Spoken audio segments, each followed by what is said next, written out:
It's the start of a brand new season on the Grownup Gamers server, with a brand new version of Minecraft to experience and adventure in. I'm so excited to dig into all of that early game grind and content that I've been missing. We've already been exploring and adventuring in our new world quite a bit, complete with a chaotic and hilarious ancient city run. Look at this epic drop. That was such a cool find.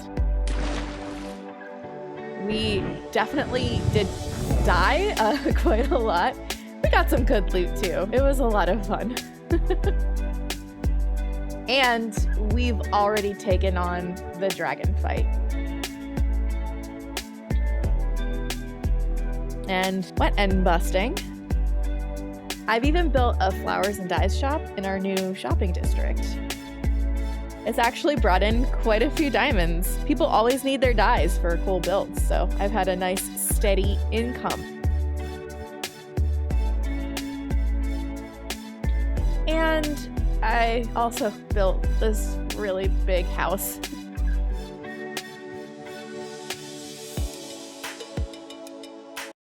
Okay, time to level with you. This all happened a while ago. A full year and a whole Minecraft version release ago, in fact. But this project has taken me a really long time, so just bear with me. I wanted to take you back to the beginning. When the features for Minecraft 1.20 started getting announced, and we heard about the chiseled bookshelves, the first thing I thought was secret library door. And then I thought, library. But not any library, an epic library with secrets and a history and this grand epic feeling. I started brainstorming and I thought about the historic George Peabody Library with its grand and open feeling. I thought about the giant modern libraries I spent so much time in reading and exploring as a kid. I also thought about the Knowledge Spirits library in Avatar: The Last Airbender, one of my favorite shows. Look! It's completely buried. And I knew that I wanted the library I built to evoke those feelings. So, the first step, and the first thing I did when the server opened, was to scout out a good spot for a giant build. I started playing around with some designs in creative as well. I knew I wanted a giant glass dome as the focal point, and that actually led me to the name of the library, the Astral Archives. And what if the glass dome was an observatory, a place to study the cosmos?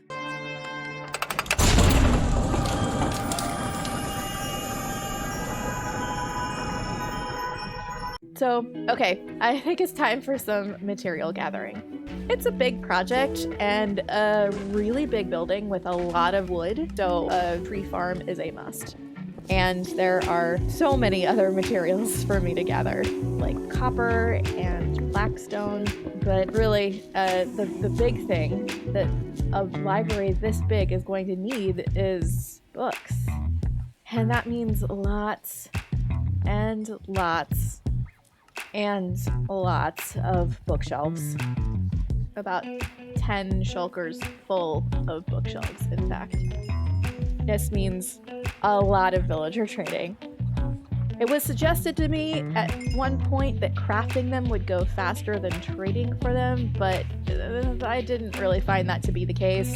A shulker full of sugarcane and 9 stacks of leather nets you a shulker of books, which with the wood nets you 9 stacks of bookshelves. And it took so long just to get the shulker full of sugarcane. To break up the monotony of endless trading for bookshelves, I worked on building farms and other library-related projects, like some map art to use as a library card. When Halloween rolled around, I built this little Baba Yaga hut, which I'm super proud of, and an obstacle course called Trip or Treat. You all missed the first jump. That's awesome. Is PvP allowed? Oh no, So- poison. Oh, Right. wait, did the maze layout change? I feel like it was different before. I changed. It has not changed.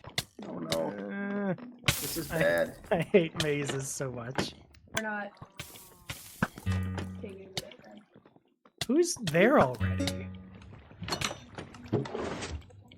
Me. Amy, but Yeah, I'm in the last room. Oh shit, I hit it. well enough. Yeah, I have stone. What am I farming? Everyone else is still in the maze with me. Woo! No, I just got amazed. Yeah! I guess I shouldn't be that excited. It's my game. Okay, back to the endless trading for bookshelves. And back to gathering even more materials. There's so much wood in this. I'm really glad I built this tree farm because it would just be impossible otherwise. And it's probably time to stop by the shopping district to get some things that I can't easily collect on my own. Like this really cool map art folks that have been putting together. I have some ideas and plans for where to put this in the library. And I definitely need some frog lights and some other materials. And, of course, I need to prepare the land for a build. As flat as it is not nearly flat enough for what I need.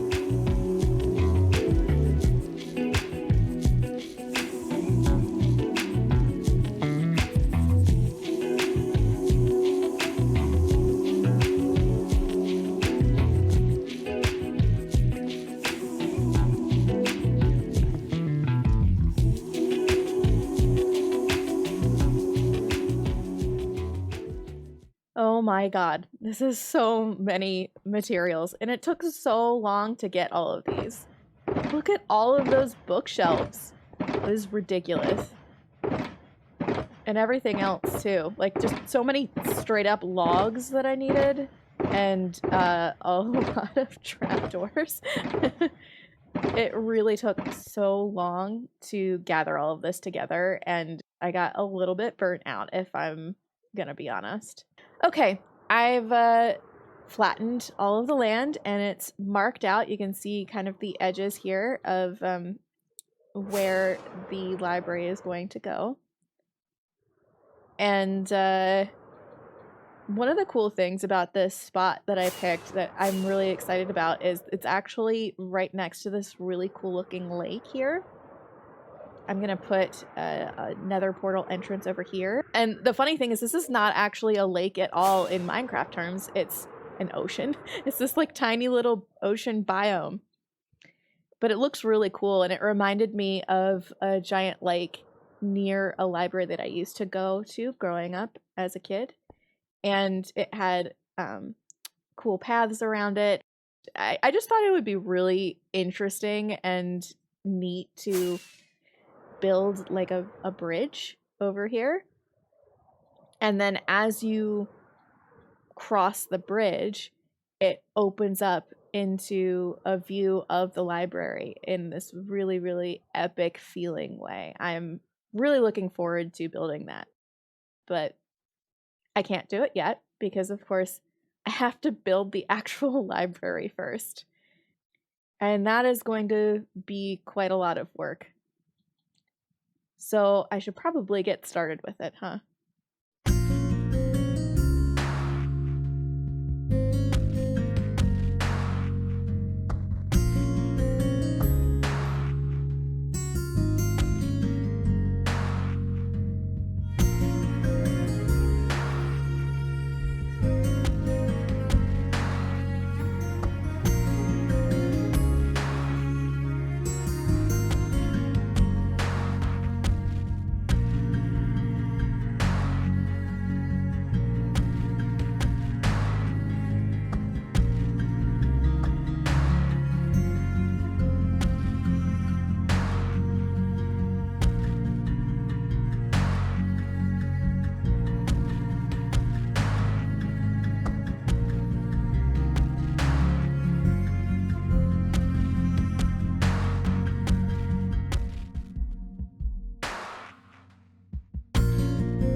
You thought I was done there? I freaking wish. Because next, I had to excavate a big chunk of the ground to make room for the interior. Really glad folks were ramping up the mini games on the server so that I could distract myself with stuff like the Elytra course and Stride to Die.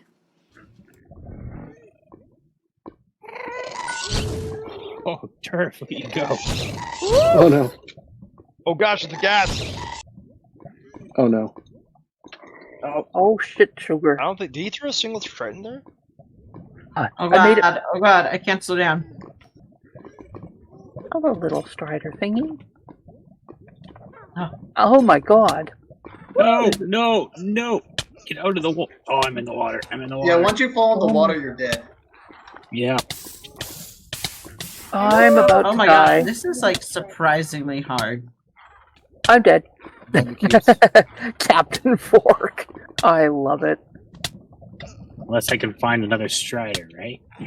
I mean, yeah, if someone dies, like, from, like, poison damage or something, then, yeah, I guess you could hop on their Strider.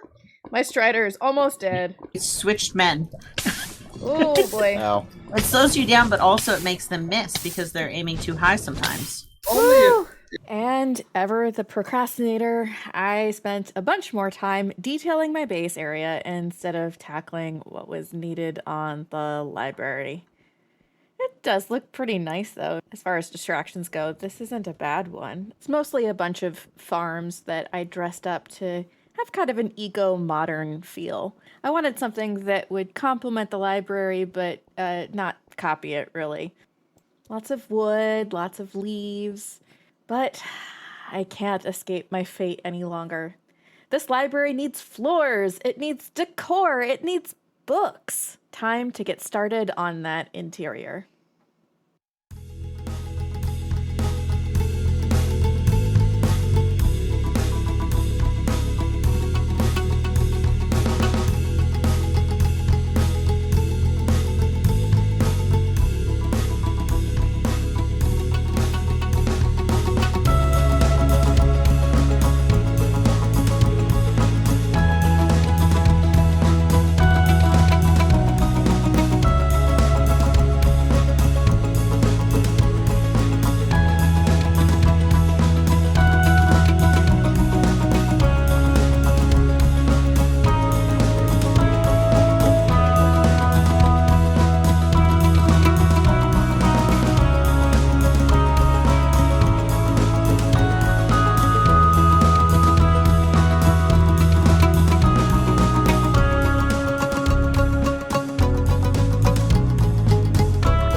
I think it's finally time to give you a tour of the library. So we start in the Nether. I've created this nether tunnel that takes you to the entrance that I want you to see.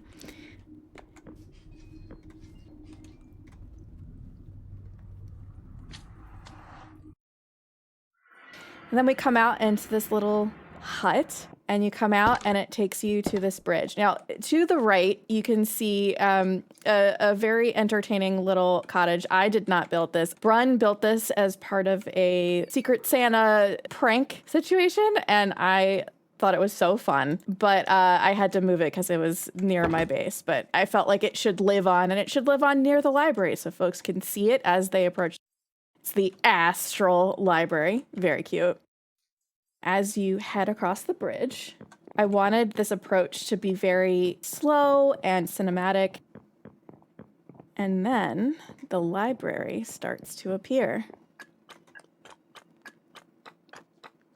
I freaking love how well this came out. I am so proud of this project. It took so long. Guys, this took so long. I cannot even tell you. Just look at this thing. It's the inside and it's the details that make this place. As I built this library, as I designed it, I wanted you to walk in and look up and look down and feel like the library was never ending. I wanted you to feel like this was huge and like you could really get lost in this place. There's like a featured and new releases section. We've got a modern sculpture here over at the fiction section. I skipped right past the most important part, which of course is the information desk with our library villager right there and the card catalog. I'll come back in a bit and explain how the card catalog works. Downstairs area, I really wanted the bottom space to feel kind of retro, like almost like it had been brand new and designed in the 70s and then hasn't been updated since. So we've got a little display over here. There's seating areas. And if you walk back into these rooms, there's little computer kiosks and a little meeting room back here. Computer room, study area. That's just for staff. Just, there's like a little book submissions area and a book returns area. One of the cool things that I really like is there's little spaces for people to sit and read or sit and study. Wait, what's that cat doing there? Excuse you. I didn't put you there. Don't lick your paw like that's gonna excuse it. Oh, anyway. There's a periodical section right here. I actually have a couple of books that I have filed away right here myself. Then we go back up to the main floor. And here you can see this is where the library cards are held. And you can just greet Caddy now. Say hello, Caddy. Hello, Caddy. Right here we've got the poetry section. I actually have gotten quite a few submissions of books to the poetry section already, which is pretty cool. What? Hello?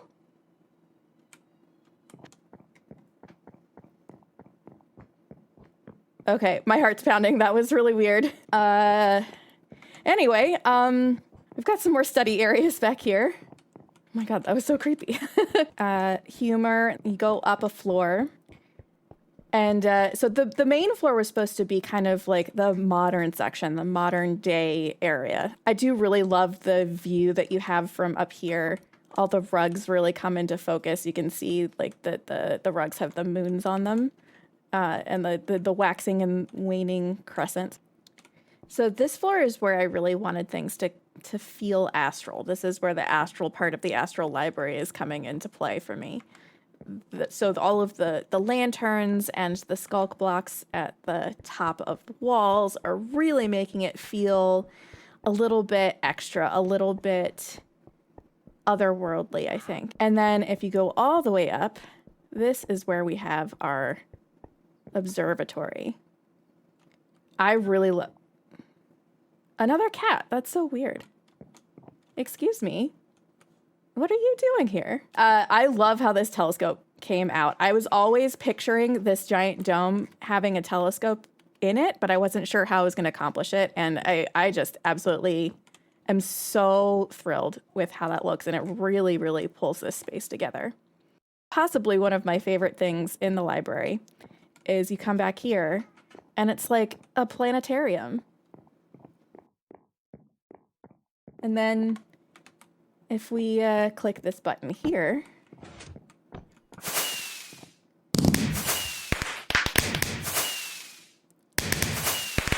we get a light show.